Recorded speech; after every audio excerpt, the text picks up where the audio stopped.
where we did have a few tall straight pine trees. They're not native, they've been cared for. Just like lots of Australian coastal towns, they planted those types of trees back in the day, so if they needed a new mast for their old sailing ship, they could get one right there on the sort of beachfront. So that's something that's been happening over the years, and lots of coastal towns have those types of trees. But the regular vegetation across Kangaroo Island, across South Australia, is kind of normally shorter mallee trees rather than taller straighter gum trees. So we'll be pointing that out as we travel along today. Now, as you can see, we're pretty much out of suburbia, let's call it. You know, the town is not very large in either direction, but agriculture, primary industries does kind of push up against it in all of our towns in lots of ways. So primary industries is our side, the Adelaide side, and he followed the corner around basically to where Cape Jervis is now, and he saw the land mass over here, and that was 1802. So he came across, pretty close to where you came ashore this morning, but he didn't come ashore there. He followed that north coast, so that's the water off to our right in front of us, 10 to 15 kilometres into a place called Pelican Lagoon. Now, Pelican Lagoon, we're going to go past that in a little minute and I'll point that out. Unfortunately, I don't think we'll see any pelicans there. From the time that Matthew Flinders wrote in his journal, something along the lines of, yeah, from that time to this, there has been a number of fishing industries sort of located quite close to Pelican Lagoon, and fishermen and pelicans don't necessarily get along, so they have actually systematically destroyed the population. So we do have a few pelicans, and we are encouraging them to breed, but it is a little bit dicey. We still have a lot of fishermen, not necessarily commercial fishermen in that particular area, but recreational fishermen, and they're a bit happy to share the guts of the fish that they, catch with the pelicans. And so the pelicans are always like, oh, here's a boat coming in, I'm just going to hang around here and they'll feed me. And sure enough, they get fed. Now, pelicans generally need to feed themselves by grouping together and herding the fish into the shallows, and then sticking their head and bill under the water and grabbing up a heap of water and hopefully a few fish at the same time. Now, if they're getting fed like that, they don't make these groups, and they don't go sort of hunting together, and they don't meet the other half. And so, they just kind of hang out and wait to be fed again. And so we are actively trying to sort of disparage fishermen feeding the pelicans, just so they kind of go back to a normal sort of natural lifestyle, style, so that they might actually start breeding again. Is 500 kilometres of cliffs anywhere between 50 and 100 metres high. It's just amazing sort of sight from the top looking down. I don't know what it would. I think it would be very imposing from the bottom looking up. But I'm just going to interrupt myself there. Coming up on the right hand side is American.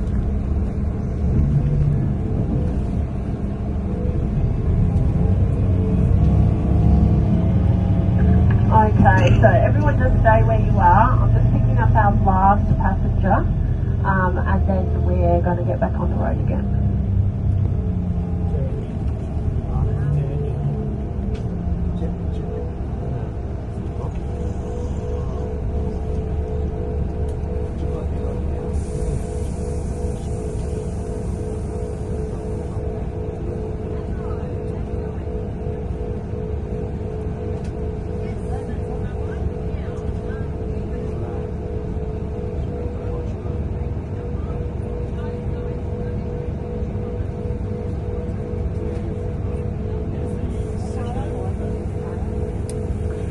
Now, I've just thought of something that I meant to tell you when I did my little welcome speech. We're going to stay in the same seats all day, okay? We're not going to move around, and when I leave the bus, I lock the bus. So, you can leave your stuff on your seats because you'll be going back to the same seat, or you can take it with you. That's cool.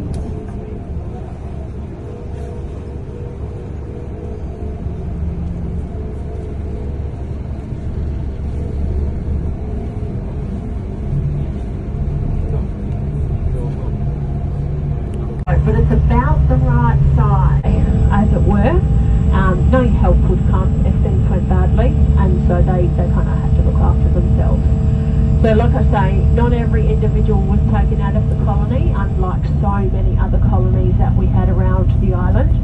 And from that time to this, from the time that it was not profitable for those American sealers to stay here on Kangaroo Island, they had to move on if they wanted to continue to make money.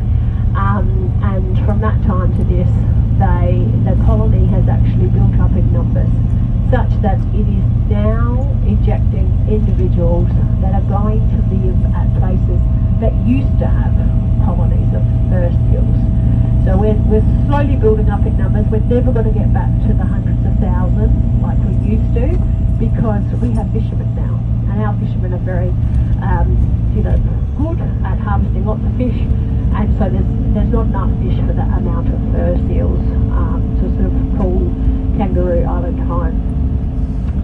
So yeah, that's the quick history of Kangaroo Island. I'm going to let you enjoy the scenery in a minute. We're going to get onto some dirt, and along the dirt I'm just going to stop and get our last passenger for the day. And then when we get back onto the bitumen, I'll tell you about our first stop, which is actually Seal Bay. And we're not going to see fur seals at Seal Bay, we're going to see Australian sea lions. So I'll tell you all about the Australian sea lions when we get back onto the next lot of bitumen. But quick rundown of today is, the Seal Bay, round to lunch. From lunch, we're going out to the southwest corner of Kangaroo Island for this Chase National Park. We've got a few stops in there. We've got Remarkable Rocks and Admiral's Arch. And then we come back to Raptor Domain / Wildlife Park. We're harvesting a second lot of kangaroos for everyone to eat up. So he was a bit, Matthew Flitters was a bit perplexed. What's going on? Why is it so easy to harvest these kangaroos? And the landing party described how unafraid these kangaroos were. They weren't leaving, they weren't scared of people. It was really easy to harvest them. And so from that conversation, Matthew Flinders determined that there were no Aboriginal people here on Kangaroo Island. And certainly at that point in time, that was true. But that is not the whole story. And I will revisit that story later today after we leave Admiral's Arch. When we leave there, I'll sort of get into a bit of a in-depth history of our Indigenous past. So that was all well and good.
There is a whole group of people to 12 months old pups can be quite inquisitive, and they could approach our group.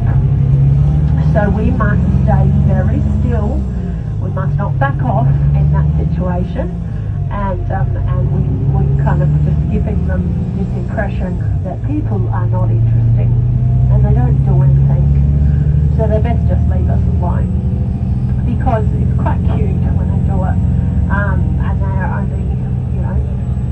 30 odd kilos, 35 kilos, whatever it is.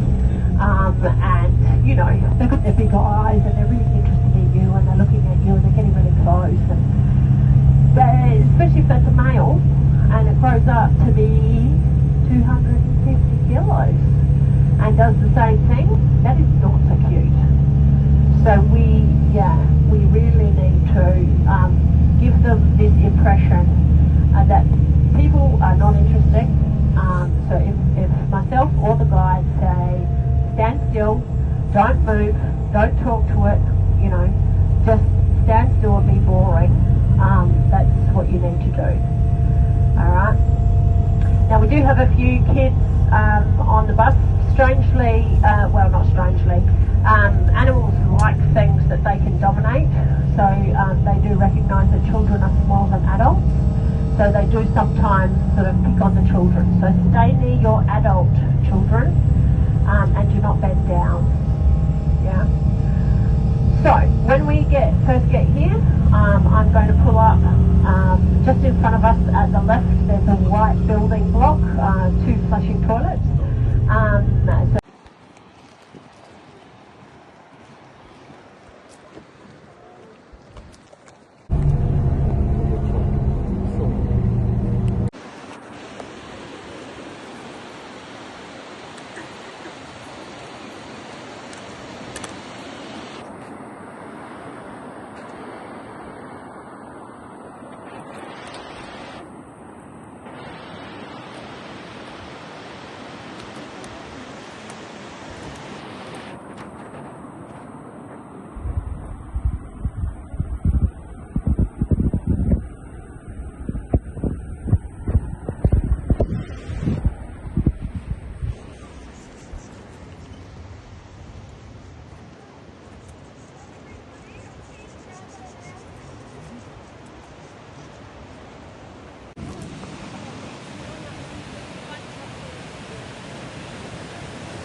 like I say, it is a longer walk. I don't 100% know.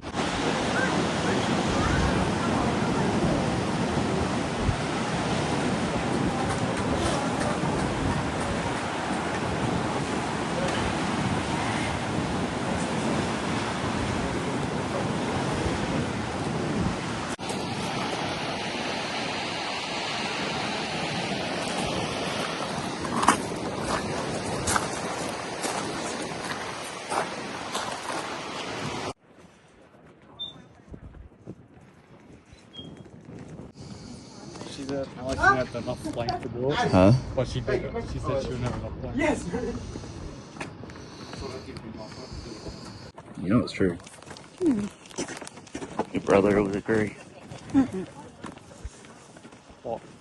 But she's a pain in the Oh ass. yeah, get over it.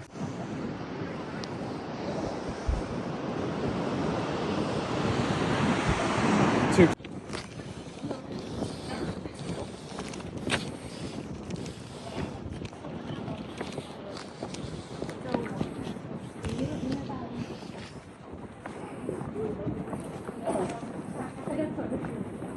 Huh? There's a bit bigger one around here.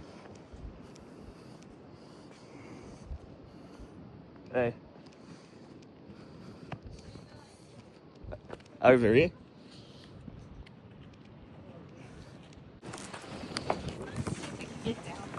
No, you can't. Yeah. Have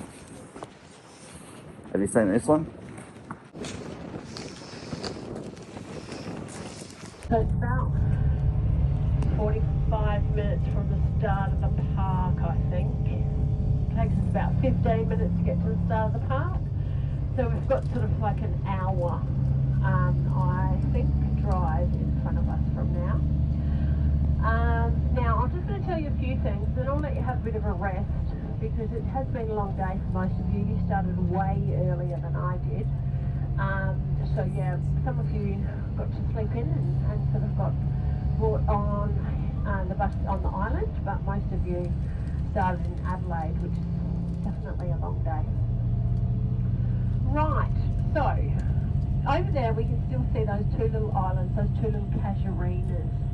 Now hopefully you still remember those big grey rocks that were all around there, with what looks like the knife cuts in them. That's a bit of an indication as to how Kangaroo Island was formed, and that's because the only thing that can put those sort of knife cuts in rock like that, what you saw over at Admiral's Arch, is actually glacial movement. But like I said before, this is Australia. We don't have glaciers. We don't now, but we used to. So at the end of the last ice age, which we had glaciers across this country that tried to sort of basically move quite quickly for a glacier. I mean, glaciers always move, but you know that once they sort of start melting a little bit more, they move a bit quicker. And one of them moved through the patch of water lower than what we have today, 10,000 years. Now, this is also true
Really?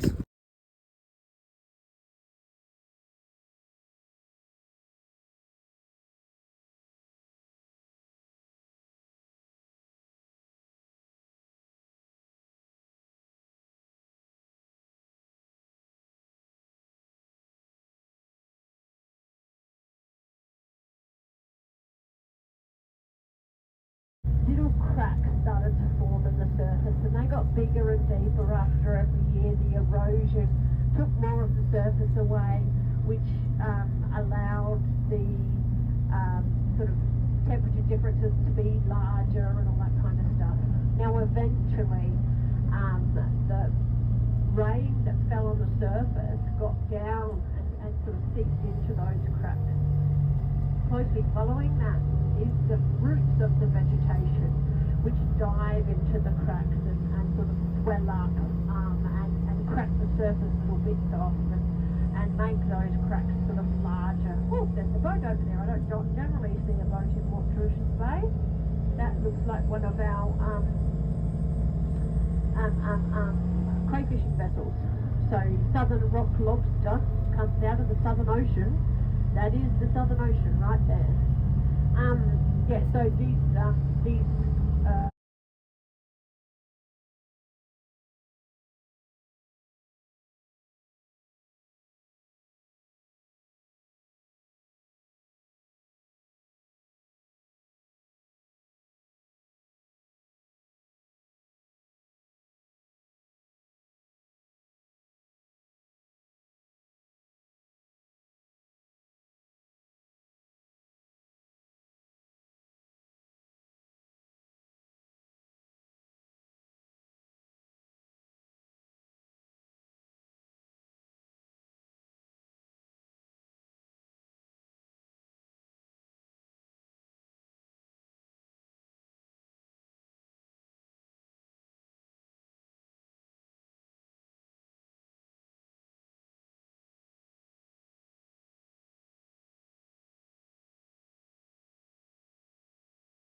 Oh my goodness.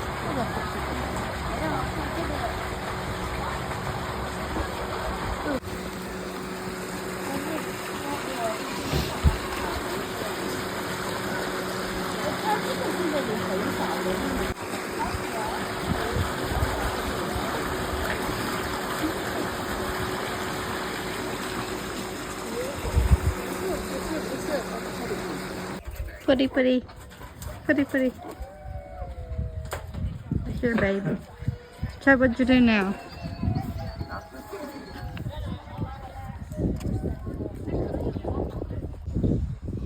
Hey, sexy.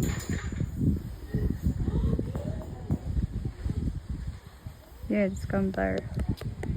Hey, baby. Because if it's focused, only focus on that one thing.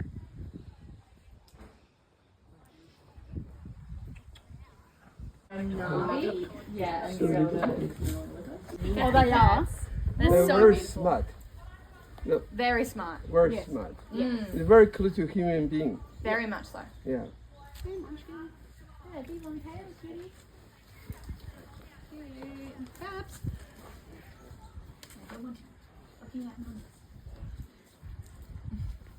You want some more? You'll have bottle. And don't forget we've got the dinghies and the wombats if you get cold. someone like these next to them. They can, Yeah, because they were they were always across from Servals, but yeah, the sails are a bit boring though sometimes. hey, yeah, they are okay. Love me a Joey, but she's a good looking Joey.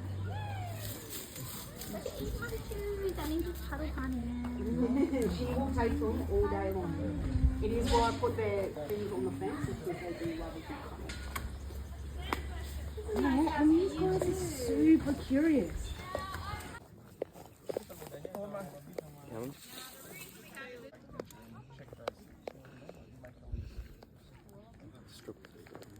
No. No? I want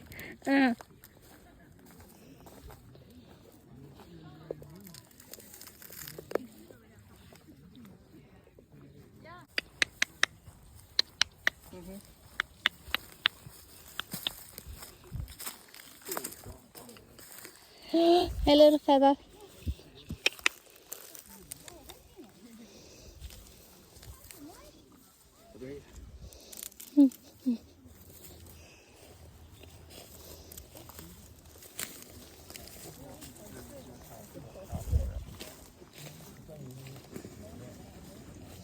Oh.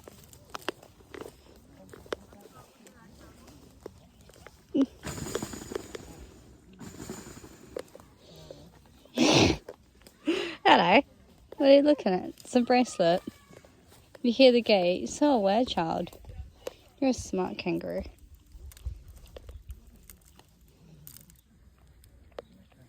It was soft when I was patting it. You're recording Huh? video. Yeah. Chad.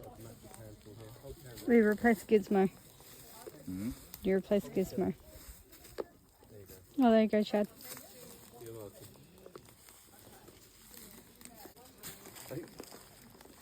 Chad, I think it likes you. Oh, sorry. No, it's okay. Oh, sorry.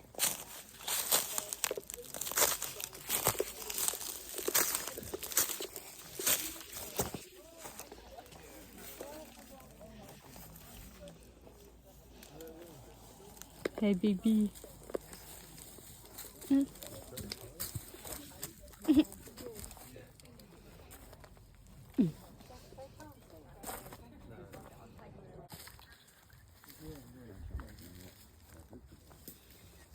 Oh, can I touch it? No.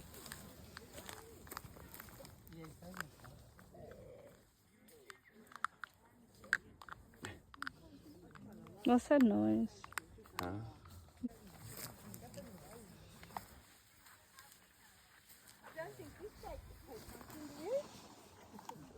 Hello, little fella.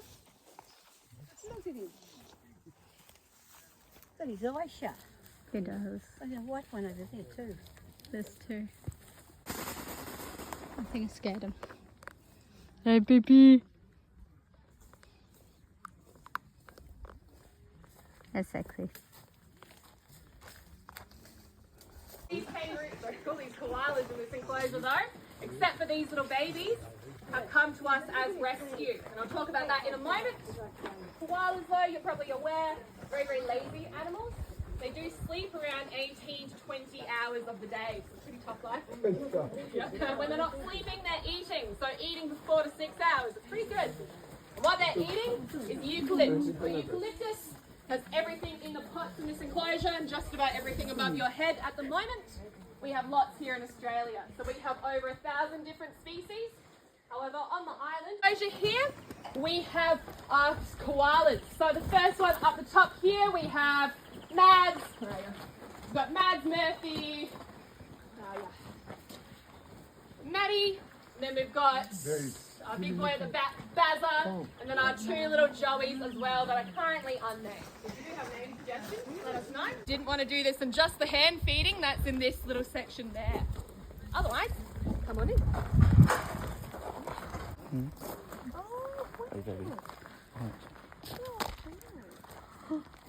Hi, cutie. You want to come here with me? We got a new pet.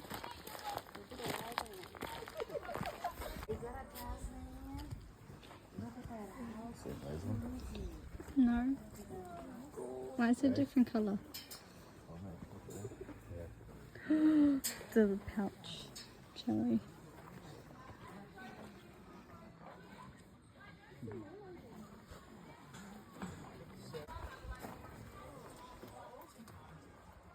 I just saw the baby somewhere. There. No, In front of me. no, there was another one smaller.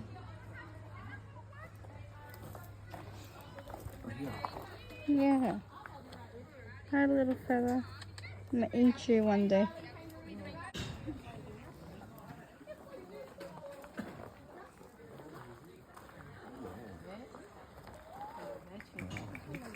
Oh, they just took a photo. Guys, we're going to sneak through these gates here. Where we're heading is the feeding kangaroo yard. What is it? Oh, chair or something. Hey, baby.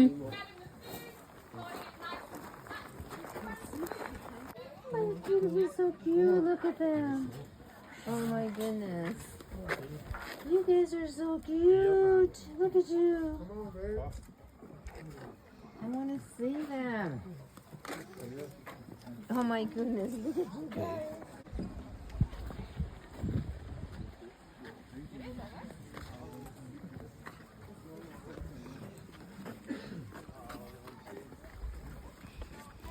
Rock like that, what you saw over at Admiral's Arch, is actually glacial movement.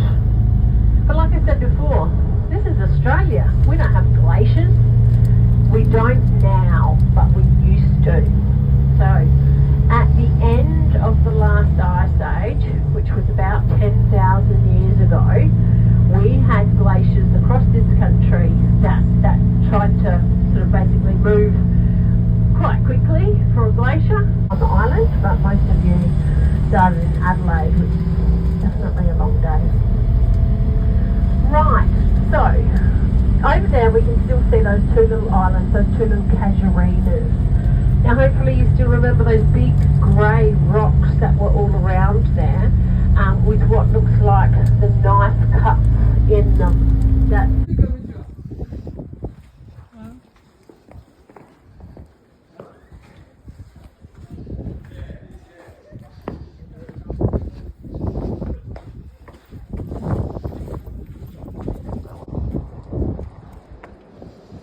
No.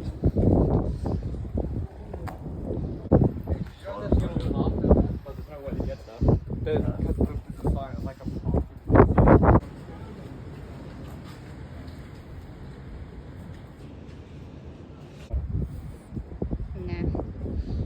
It's Chad's butt crack. Where are you going?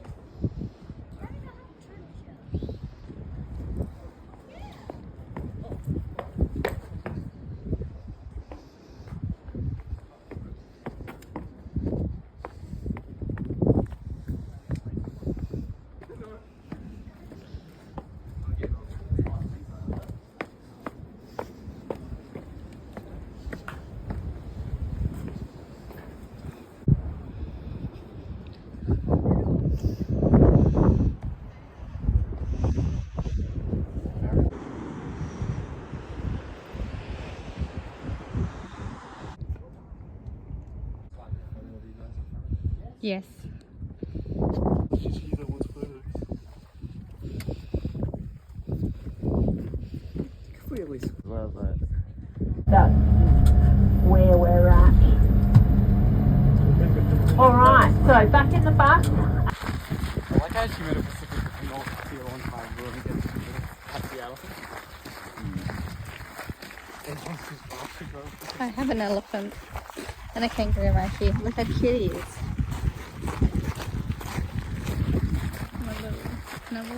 There are only 2 females, 2 male toilets, okay? As I say, long drops. We're going to drive from here for about an hour to our next stop. There will be flushing toilets after that. So just so you're aware, that's what's in front of us.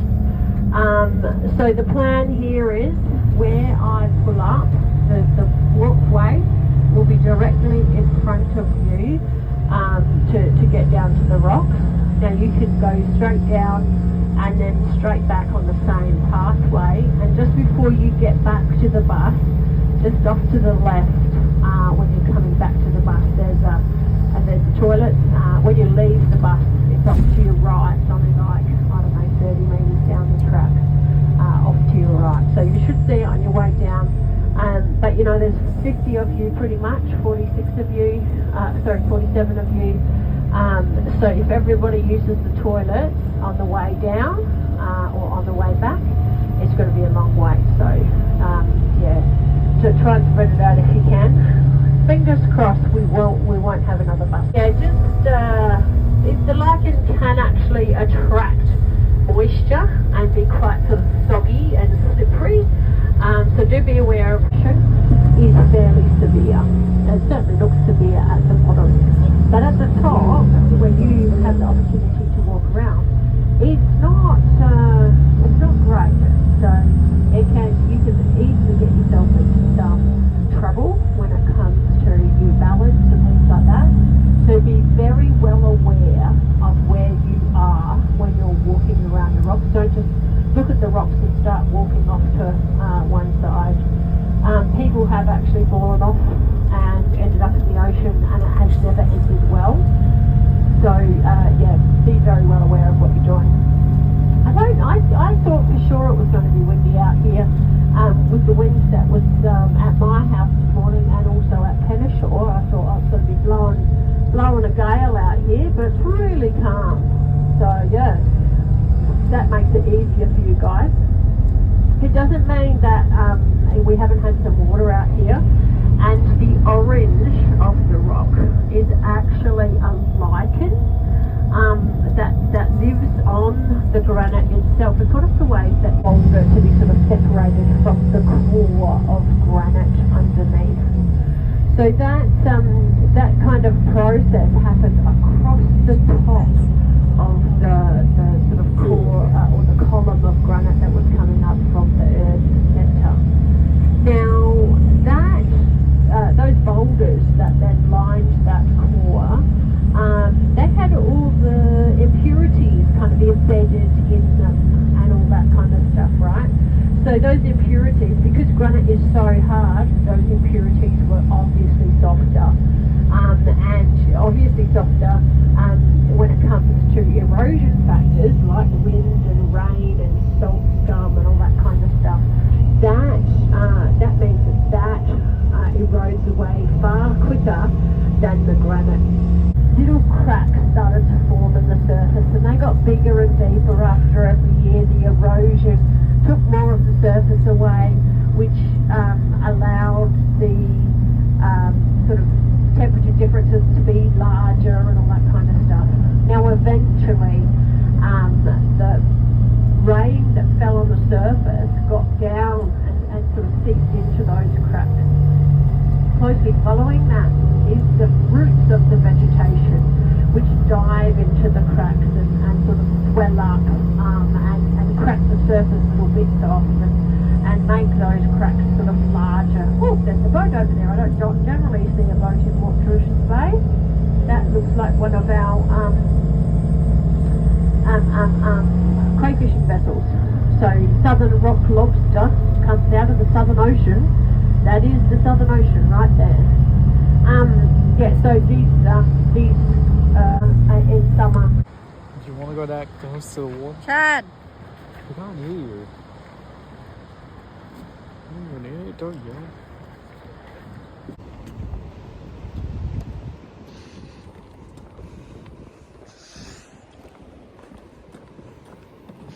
Just asleep. No.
It is, huh? Yeah, I know.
Permanent residents across the island.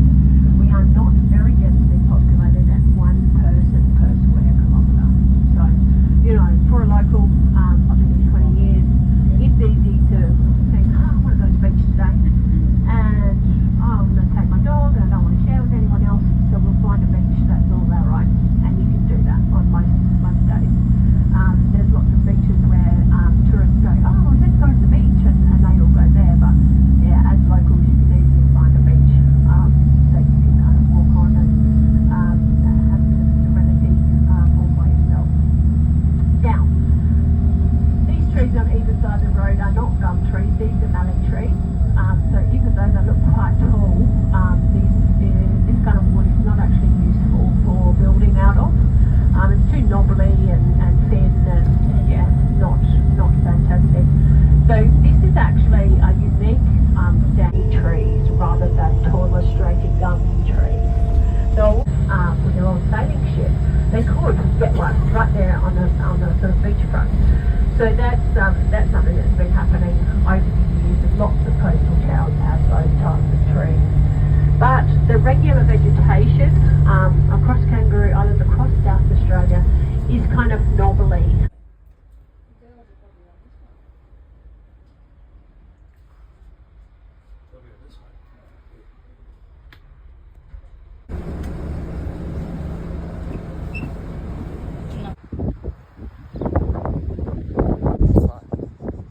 Not in public.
get the owner of the Blue Ranger to please return to your vehicle now and turn off your car alarm.